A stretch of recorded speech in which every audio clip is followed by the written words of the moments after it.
Black CEO books room under Alias. Receptionist calls security on him.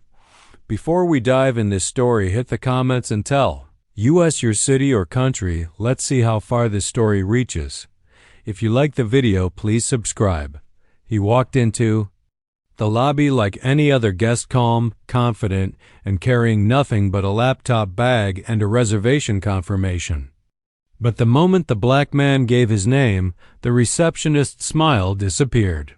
She leaned into the phone, whispering something while eyeing him like a threat. Moments later, 2 security guards flanked him, demanding he leave. They had no idea who he was. They just saw the color of his skin. But when he made one phone call, the truth shattered their assumptions and the hotel's reputation forever. Watch till the end. Derek Monroe wasn't just any traveler. At 42, he was the founder and CEO of a rapidly rising tech startup recently, valued at $700 million. After years of enduring corporate racism and gatekeeping, he preferred privacy and rarely traveled under his real name, especially for business deals. That day, he arrived at a luxury hotel under a discreet alias. It was meant to be a low-key visit before a major acquisition meeting the next morning. Wearing a plain black hoodie and jeans, Derek looked like any tech guy, intentionally unassuming. But the receptionist didn't see a potential VIP. She saw a problem. Despite showing the reservation and ID, her tone turned cold. She claimed the system had no record of him. Before Derek could respond, she was already calling security, her voice laced with suspicion. What started as a quiet check-in was about to become a very public reckoning.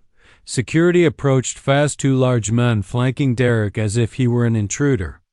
"Sir, we've been informed you don't have a valid reservation. You'll need to leave." Derek calmly held out his phone again, displaying the email confirmation and payment receipt. But they didn't look. They didn't care. One guard even reached for his arm. Guests nearby stopped to stare. A woman clutched her purse tighter. Another whispered, "I think he's trespassing." Derek exhaled slowly.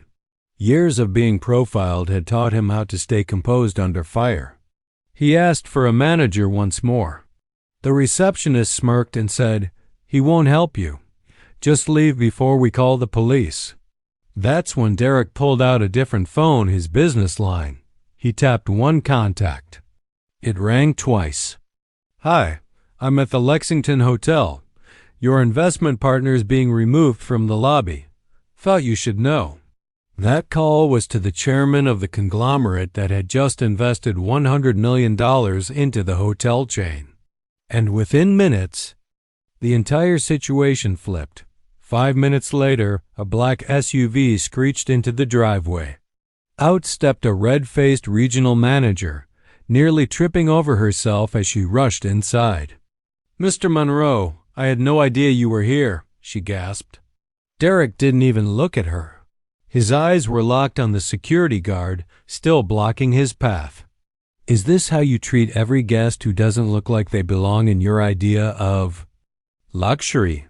he asked calmly. The receptionist's face turned ghost white as the regional manager whispered something in her ear, then loudly announced, "You're relieved of duty immediately." Gasps echoed through the lobby. The guards were also asked to step aside.